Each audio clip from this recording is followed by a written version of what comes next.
Hello there, once again, everyone. It is Weather for Weather Geeks time here on this Wednesday, final evening of September, October, getting set to begin. I'm going to try to get to this as quickly as possible because, once again, there's a lot to talk about tonight, and I don't want this to go on for too long.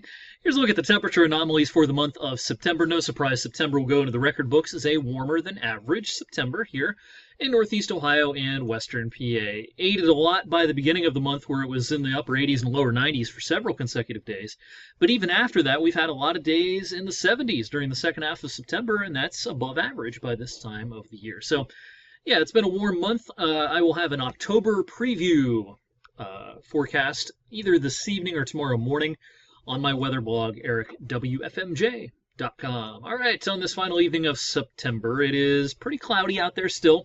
Overcast day today. The clouds thin out as you go off to the north and west. Now, do we see some clearing late tonight? I think that's a possibility, but it's, generally speaking, going to be a pretty cloudy night for us tonight. This rain down in Kentucky is not coming our way. Our front that went through this morning is now along the eastern seaboard, or pushing off the eastern seaboard, but this is about as far east as it's going to get. This front is going to hit the brakes and then kind of meander back west and become kind of stationary, and that will have implications on our weather as we head towards the upcoming weekend. Now, of course, it is cooler. Look at this taste of autumn. This is a true autumn air mass here across southeastern Canada. Look up in the Quebec and Ontario provinces. I mean, it's no higher than 39 or 40 up there this evening. A lot of 50s and 60s down into the Ohio Valley and into the Northeast as well. And, I promised you this, that if you stepped outside today, it would feel a lot different. The dew points have come way down. Dew points have dropped to about 50 here locally, and look off to the west, it's even lower, and I think this drier air will continue advecting in, so we can expect some dew points in the lower 40s by late tonight, tomorrow morning. That will allow temperatures to drop very, very nicely. All right, first thing I'm going to do is show you the next couple of days before we start talking about the challenges for the weekend. Let's have a look at Friday first. Tomorrow is an uneventful day, mix of sun and clouds, a couple of degrees below average for highs. All right, here's the setup on Friday. Notice we've got a couple of features here. We have big high up over Hudson Bay. We have our old front stalled along the eastern seaboard. Here's Joaquin down here. And then you have kind of an upper level low. If we looked at the upper levels, there'd be a closed off low down there. There's a little bit of a surface reflection to that, and this is all aiding to cause the front to kind of back westward during the course of Friday. So by Friday afternoon, some rain breaking out along the PA Turnpike. But for high school football Friday evening, I'm pretty sure we're going to get away dry. It's going to be brisk. It's going to be chilly. Notice the isobars are packed pretty tightly here, so it's going to be a breezy day all day Friday. But, this is a 10 to 20% chance of a stray shower or a sprinkle type of a thing Friday evening. Your best chance of seeing a couple of stray raindrops probably in western Pennsylvania as opposed to eastern Ohio. So that's Friday. Now, Saturday, we've been telling you it was shaping up to be a pretty lousy day, and I still think that's the case. Our front has meandered all the way back in here on Saturday. Rain will continue pushing from east to west. That's unusual. Of course, most of our weather comes from west to east. But this is a situation where the rain's going to be coming in from the east. And, boy, with showers around, this stiff easterly breeze, ooh, boy, is it going to be chilly on Saturday. I mean, actual temperature is probably 51, 52, feeling like the 40s with the wind and the rain. Ugh. So this is the NAM model Saturday, and if, this has exactly the right idea, this is just a showery, ugly kind of a day. Here's the GFS for the same time period. Similar idea, a little slower on the timing. It would suggest most of the showers are in the afternoon on Saturday, whereas the NAM, if taken literally, would say, hey, it could rain at any time.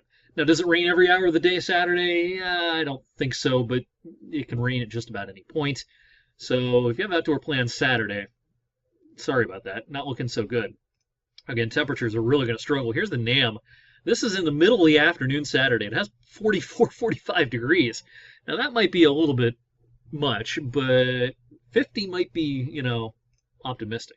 We might stay in the upper 40s on Saturday. Now, in the meantime, here's a look at the NAM model for Joaquin. Here's the GFS. Don't trust the NAM when it comes to tropical systems. It just doesn't do so well. This is on the edge of the NAM's grid. The GFS is a global model, so we trust it a little more when it comes to tracking these things. So here's Saturday afternoon Joaquin's position on the latest run of the GFS. Actually, it's this morning's run, but I can tell you that this afternoon's run was very similar. All right, so what happens with Joaquin? That is our big question. All right, no matter what happens with Joaquin, Saturday, again, a rainy kind of a day. Our forecast challenges really start locally on Sunday. The GFS takes Joaquin and slingshots it into North Carolina or perhaps Virginia.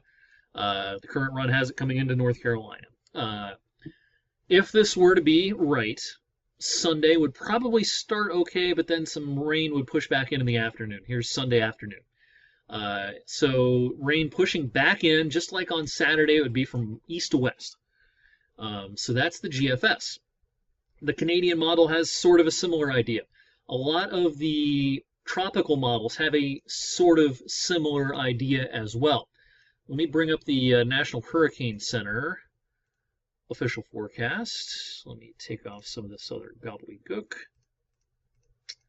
Here's the NHC forecast, and the yellow, the white dots here, getting up to a Category 3, and then more than likely trying to come ashore somewhere in this zone through here. The center of the cone's kind of like right here.